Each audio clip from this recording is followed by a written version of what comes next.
tujuan pembelajarannya pada hari ini itu yang pertama adalah kalian mampu menerapkan prinsip-prinsip Pancasila.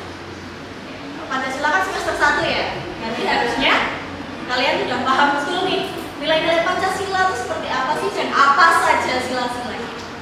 Oke, yang kedua, mampu mengidentifikasi metode efektif. Nanti ada beberapa metode.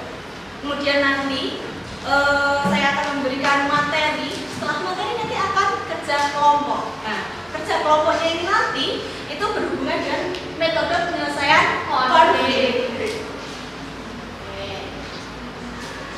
Sekarang pertanyaannya, ini kan bulan Mei ini.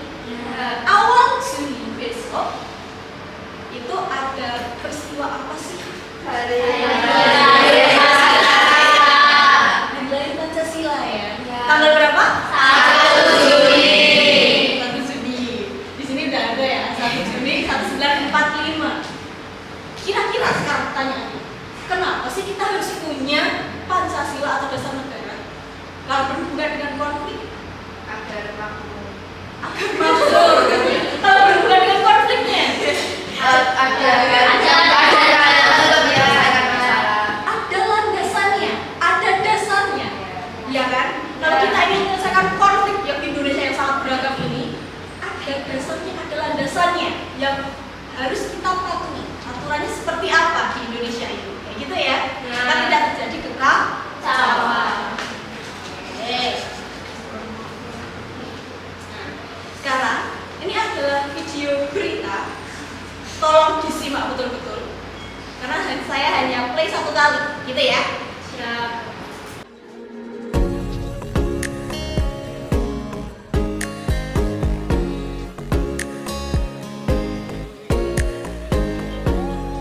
Mendengar ya dari belakang ya? Ya. Sekarang saya akan mengajukan beberapa pertanyaan. Nanti boleh disimak ya videonya. Oke. Siapa yang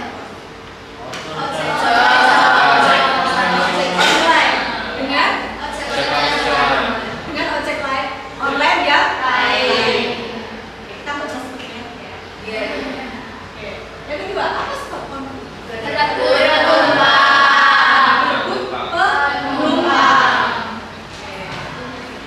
Terus, konflik ini termasuk konflik horizontal atau vertikal? Ada yang tahu horizontal itu konfliknya seperti apa? Konflik vertikal seperti apa? Ada yang tahu? Konflik horizontal itu berarti seperti apa? Horizontal. Sama. Kalau yang vertikal? Tidak. Berarti kalau tidak setara antara rakyat dengan pemerintah. Nah itu hubungannya ada tingkatannya, kayak gitu ya. Oke. Apakah di lingkungan kalian itu pernah terjadi konflik? Pernah. Ada yang bisa tunjuk tangannya? 1, 2, anak boleh. Konflik apa? Di daerah saya sebentar lagi kan akan ada acara rasulan. Nah itu masyarakatnya itu sekarang itu baru terjadi konflik perbedaan pendapat antara nanti konsep acaranya akan seperti apa dan juga terjadi perbedaan pendapat dalam kostum yang akan digunakan pada saat rasulan nanti. Ada yang mengusulkan jika pakai lurik saja, ada yang mengusulkan jika menggunakan seragam RT, ada yang mengusulkan jika bebas seperti itu. Dan saat ini belum bisa terselesaikan dan belum menemukan jalan keluarnya. Oke, terima kasih. Namanya siapa? Leni. Tepuk tangan dulu. Jadi di desa Leni itu sedang terjadi konflik antara para panitia ya, berarti ya, panitia rasulan atau misi desa. Apa kostumnya mau seperti apa, seperti itu kan? Kira-kira apakah sudah dilakukan penyelesaian konfliknya? Belum. Oke, ini akan berhubungan dengan materi kita tentang metode penyelesaian konflik ya. Nanti kita lihat apakah konflik di desa Leni itu bisa diselesaikan dengan metode penyelesaian konflik yang akan kita pelajari. Oke, bagus, terima kasih Leni. Oke, ada yang lain? Saya dulu. Oke.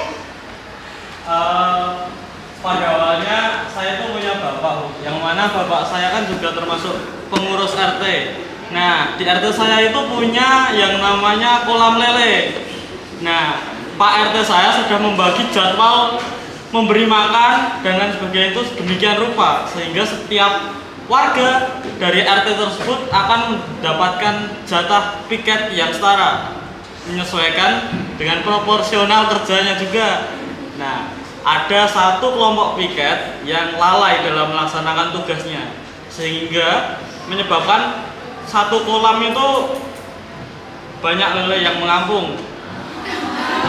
Nah, setelah dari situ tentunya terjadi salah-salahan dan kesepakatan dicapai ketika petugas piketnya berani bertanggung jawab dan mengganti rugi sejumlah lele yang mengampung. Seperti itu.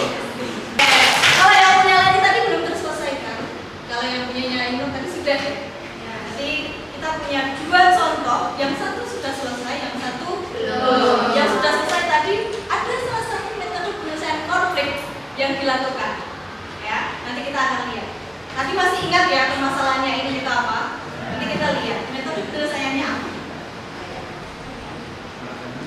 Oke. Kita masuk ke materi tentang prinsip-prinsip dalam mengatasi konflik. Prinsip-prinsipnya, prinsip-prinsip Pancasila. Pancasila ada berapa sila? 5. Nah, kita punya berapa prinsip? 5. Oke. Sila pertama. Sila pertama apa?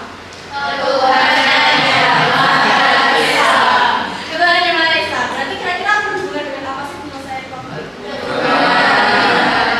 Keimanan, ketuhanan, agama.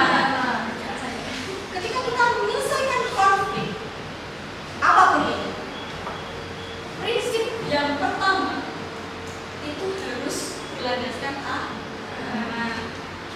Apa saja sih yang tidak boleh dilakukan dan melanggar norma-norma agama itu seperti apa? Oke. Dan yang kedua, sila kedua, apa sila kedua? Kemanusiaan yang adil dan beradab. Ya, adilnya dibuat di underline. Bagaimana kita menghargai sesama? Contohnya kayak gitu ya.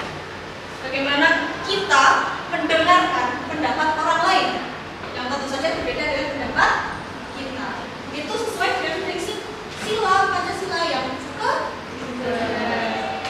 harus adil dan memanusiakan.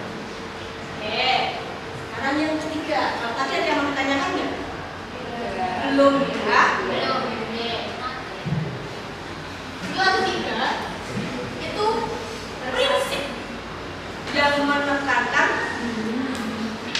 Oke. Sila ketiga apa? Sila ketiga.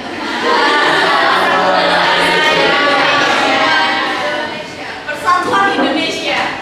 Kalau persatuan itu berarti satu menyatu.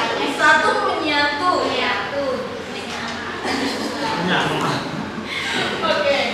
Bagaimana kita menghargai sesama dan merasakan rasa persatuan. Walaupun kalian berbeda. Walaupun kalian berbeda pendapat, latar belakang, ras, agama, apapun itu. Kita punya prinsip yang ketiga ini ketika ada konflik. Kita masih saudara. Kita harus punya batasan seperti itu. Ketika penyelesaian konflik, berarti kita harus menganggap konflik apapun kita dengan orang lain, kita harus beranggapan bahwa dia masih saudara. Ada batasannya. Kalau tadi sila pertama tentang agama, norma-norma agama apa yang harus kita patuhi ketika kita sedang berdiskusi, sedang berkonflik, jangan sampai itu keluar dari norma itu. Kemudian yang kedua, keadilan, kemanusiaan, rasa kemanusiaan kita yang harus adil. Kalau saya mengeluarkan pendapat, berarti orang lain juga boleh mengeluarkan pendapat. Kemudian yang ketiga, tentang persatuan. Rasa walaupun dia berbeda pendapatnya, tetap sama.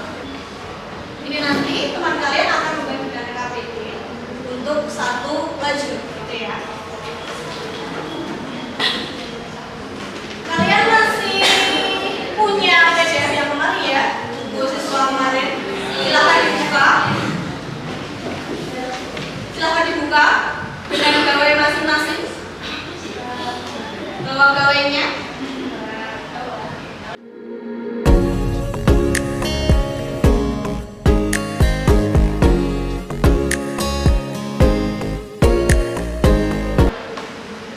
Untuk kelompok yang pertama, tadi kan kalian sudah baca ya.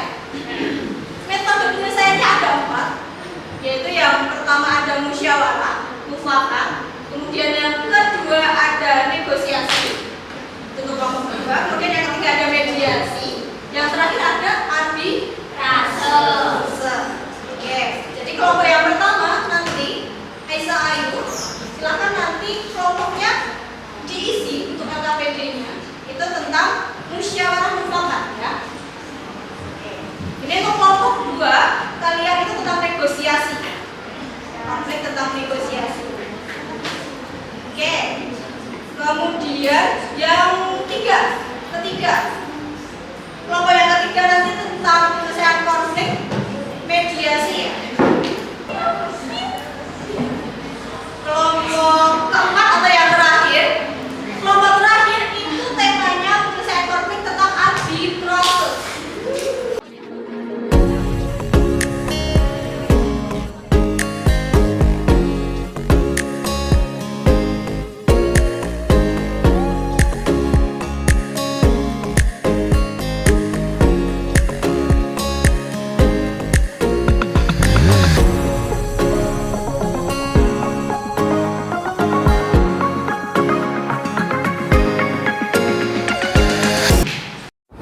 Sebelumnya selamat pagi teman-teman.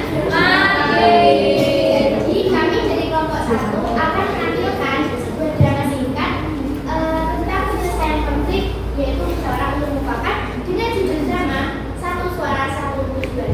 Langsung saja saya akan mengulas. Di kelas 11 terdapat sekelompok siswa yang ditunjuk menjadi panitia isi untuk acara perpisahan kelas 12.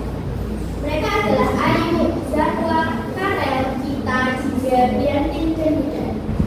Oleh karena itu, mereka mengadakan rapat pertama untuk menentukan konsep acara perpisahan tersebut.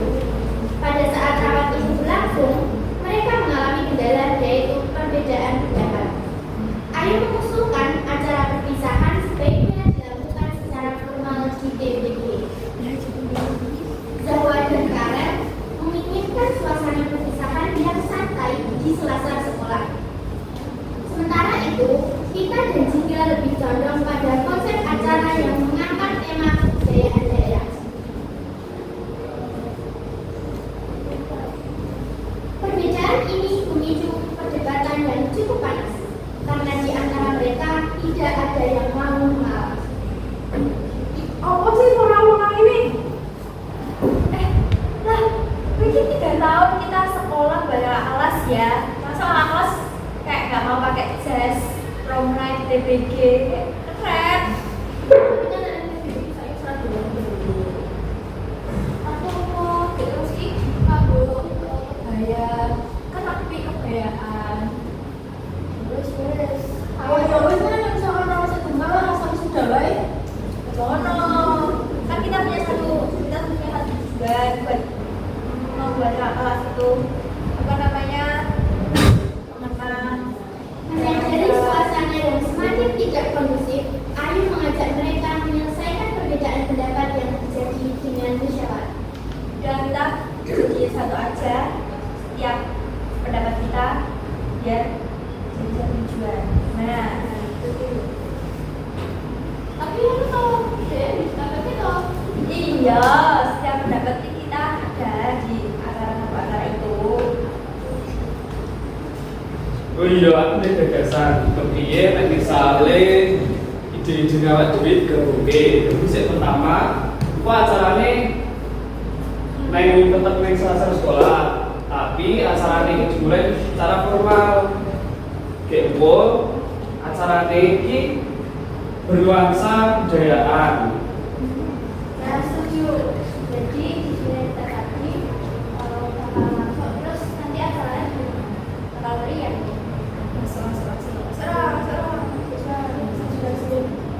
Oke. Semua setuju? Nah, kita langsung bikin konsep yang menggabungkan tiga pemikiran kita ya.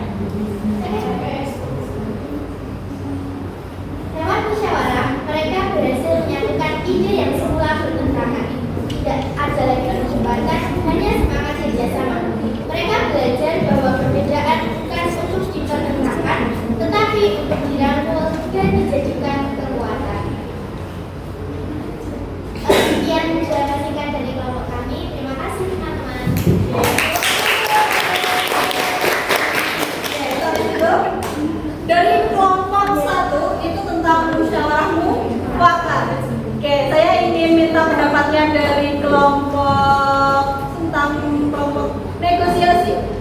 Kelompok negosiasi. Oke. Salah satu boleh. Menurut kalian ada perbedaan nggak antara milik kalian, drama milik kalian nanti dengan yang ditampilkan oleh kelompok satu? Ada. Oke. Di bagian apanya?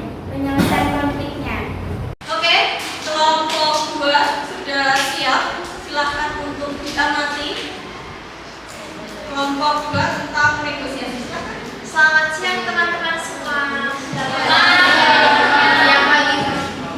Di sini kami dari kelompok 2 akan memberikan penampilan drama mengenai konflik yang diselesaikan dengan metode negosiasi. Sebelumnya di sini saya akan memperkenalkan tokoh-tokohnya. Yang pertama ada Pak RT, ada Bu RT, ada Bu Najwa, ada Bu Gizel, ada Bu Emil, ada Bu Lili dan juga ada Bu Rofi. Langsung saja akan kita mulai drama dari kelompok kami. Mohon semua ya teman-teman. Keadilan utang piutang. Di pagi hari, Ibu Lili sedang termenung di depan rumahnya. Bu Lili terus memikirkan uang yang belum dikembalikan oleh Bu Rofi. Bu Lili berpikir untuk mengajak Bu Rofi berdiskusi dengan Pak RT yang dianggap mampu menjadi pihak yang netral untuk bernegosiasi menyelesaikan masalah utang piutang tersebut. Setelah bermenung, Bu Lili langsung bergegas ke rumah Bu Rofi untuk mengajak Bu Rofi ke rumah Pak RT dan bernegosiasi bersama untuk menyelesaikan masalah utang piutang tersebut. Sampai di rumah Bu Rofi, Bu Lili pun segera mengajak Bu Rofi ke rumah Pak RT. Dalam perjalanan ke rumah Pak RT, Bu Lili bertemu dengan beberapa warga lainnya, yakni Bu Najwa, Gizel, dan juga Bu Emi. Mereka sedang membeli sayur. Melihat Bu Lili dan juga Bu Rofi, mereka pun menyapa Bu Lili dan menanyakan kemana Bu Lili dan Bu Rofi. Mau pulang? Mau ke rumahnya Pak RT. Ini menyelesaikan masalah. Masalah apa, Bu? Ya biasa lah, tetangga. Wajar. Kayaknya saya udah nggak ada masalahnya. Apa memang tentang uang ya? Jangan tahu. Itu nggak masalah sensitif Lili. Makanya itu saya mau ke rumah Pak RT. Oh sampai nggak sih Bang? Iya. Ada apa tuh ini Ibu ikut pagi-pagi di depan rumah saya? Ini loh Bu, saya mau ketemu sama Pak RT. Mau selesaiin masalah. Oh ya, sebentar ya kita juga dulu.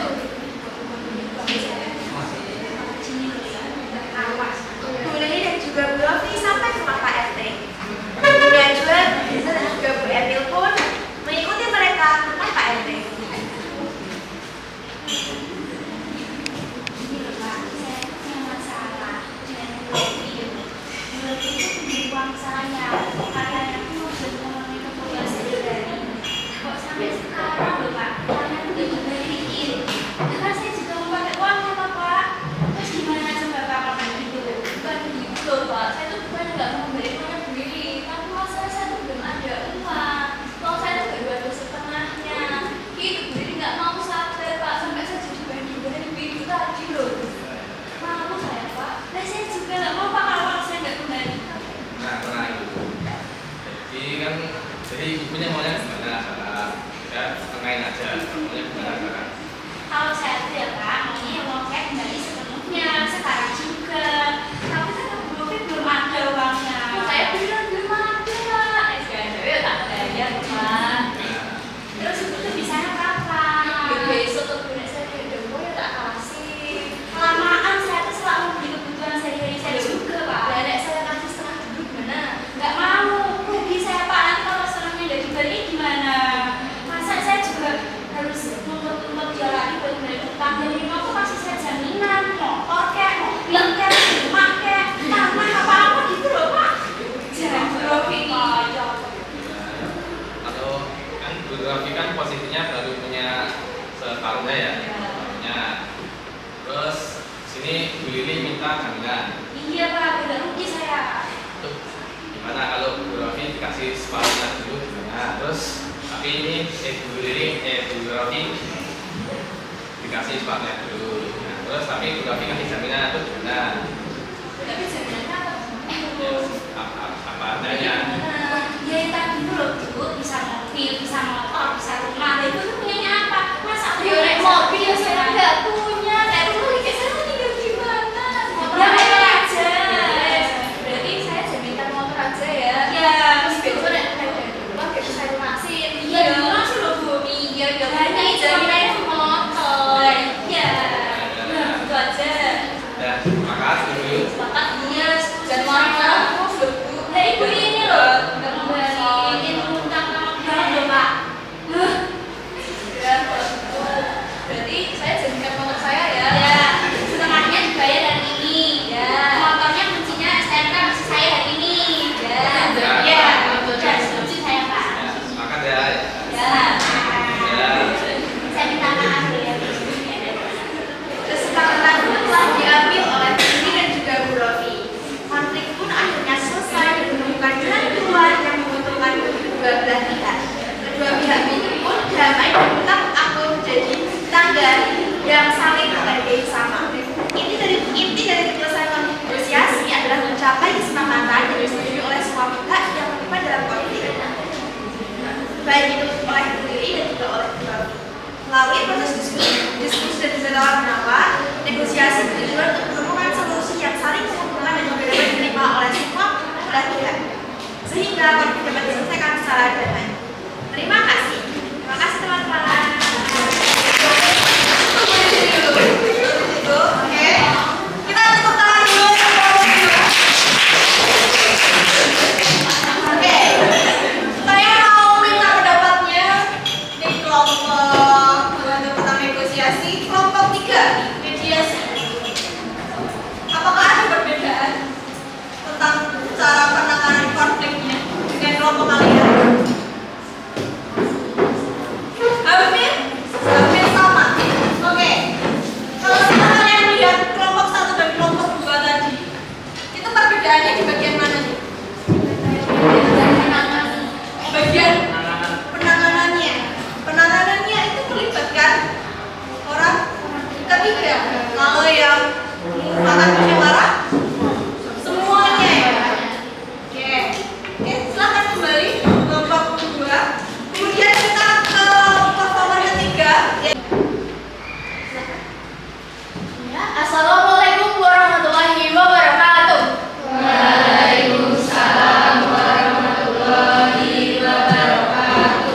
Perkenalkan, saya Risma Prita Maharani sebagai narator dan saya akan memperkenalkan tokoh-tokoh dari drama ini.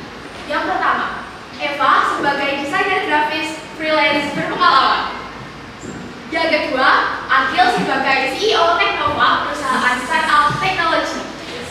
Yang ketiga, Nola sebagai mediator dari lembaga arbitrase mediasi kreatif. Yang keempat, Nugroho sebagai mediator dari lembaga arbitrase mediasi kreatif. Yang keenam, Luna, asisten Eva, bertugas administratif dan dokumentasi.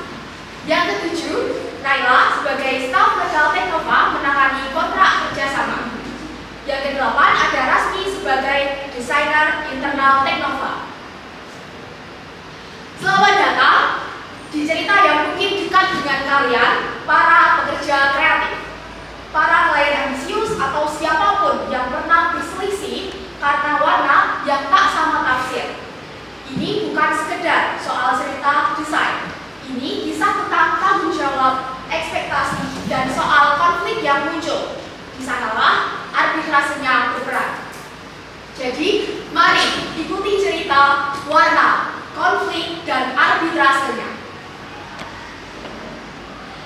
Segalanya dimulai dari satu email biasa. Tapi dari email itu lahirlah kerjasama dan konflik yang tak terduga. Eva, ini aku dapat email dari Nola. Dia itu kerja di Teknova. Dia itu ngirim katanya dia lagi butuh desainer buat launching logo baru perusahaan.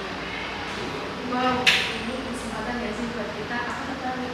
Dan saja deh bilang kalau aku bisa bikin proposalnya besok. Pertemuan virtual jadi pintu masuk. Disinilah semua berhak memperkenalkan ekspektasi masing-masing.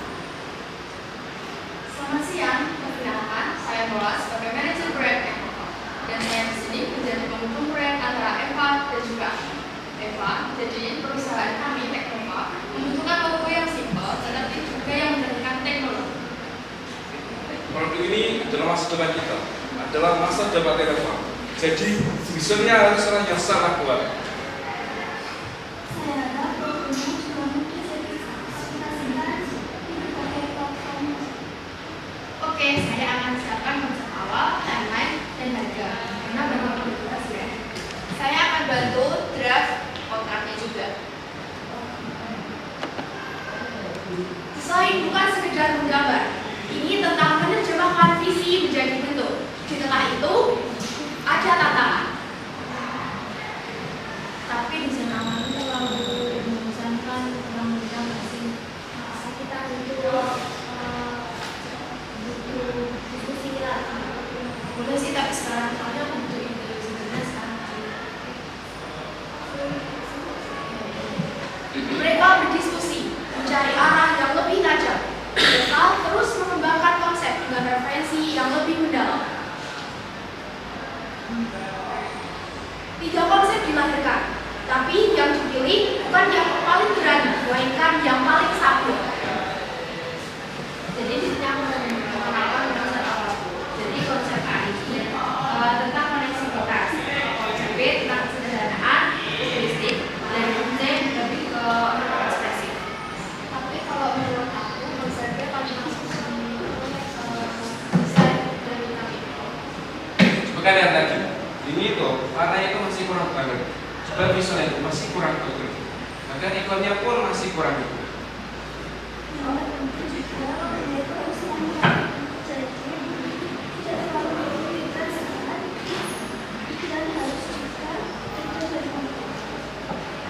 Oke, anak berarti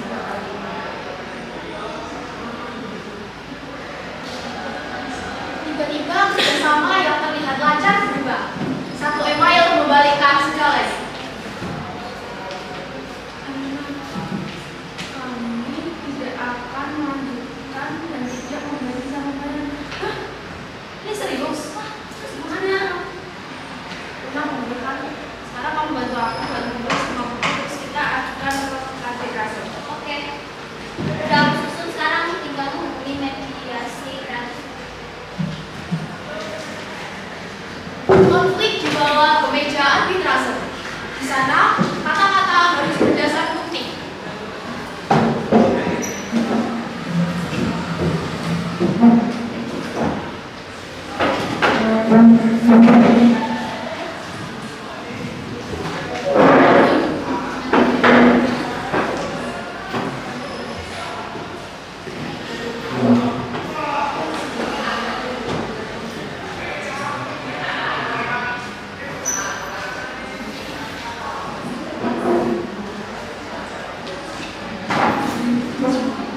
Saya akan menilai permasalahan Bapak Ibu berdasarkan bukti dan juga fakta dan juga kontrak yang sudah saya sebut.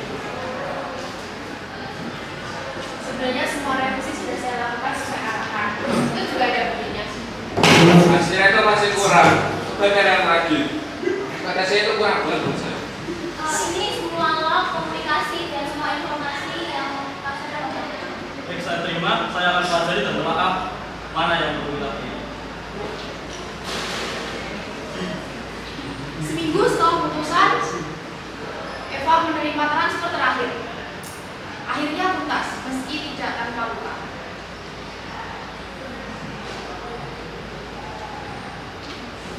Dalam pro kontrak tidak disebutkan kepuasan sebagai syarat atau taraf yang mewajibkan proyek Eva selesai. Tapi dalam kontrak dijelaskan, saudara Akil berhak meminta Eva untuk melakukan revisi sedemikian rupa. Dalam kasus ini, Eva sudah melaksanakan tanggung jawab dan juga kewajibannya dengan sangat bagus. Maka sehingga pihak Teknova wajib membayar tuntas kekurangan pembayarannya.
Pembagian warisan dianggap tidak adil sebagai anak pertama dan pengelola perusahaan keluarga Regina merasa berhak atas bagian yang lebih besar.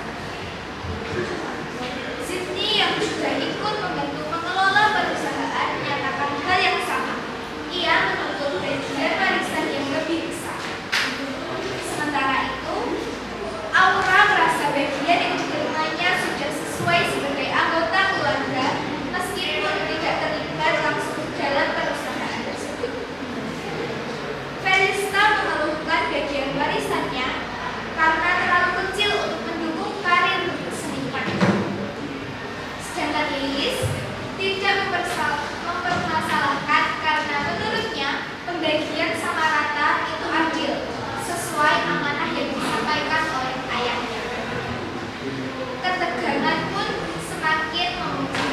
Bahkan Regina sempat mengancam akan membawa persoalan ini ke jalur hukum melihat hubungan antara saudara mulai renggang. Antara Meza, si bungsu berinisiatif mengadakan mediasi demi menjaga keharmonisan keluarga. Meza lalu memanggil Salma, sahabatnya, untuk menjadi penengah yang netral dalam menyelesaikan masalah.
kedua ada mediasi, kelompok mediasi.